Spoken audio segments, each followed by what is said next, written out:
In this video, we will be focusing on the eligibility criteria for SNU MAT exam.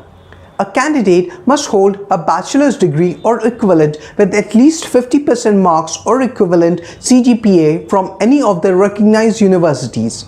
Deemed universities, institutions of national importance from a professional body including ICAI, ICSI, ICWAI, etc. Candidates awaiting the result of the final year exam can also apply for the program. In such case, a conditional offer of admissions will be made subject to obtaining the minimum required scores in the final examination. Candidates can also apply for admission based on the scores of these exams, that is CAT, NMAT, SAT, CMAT, GMAT.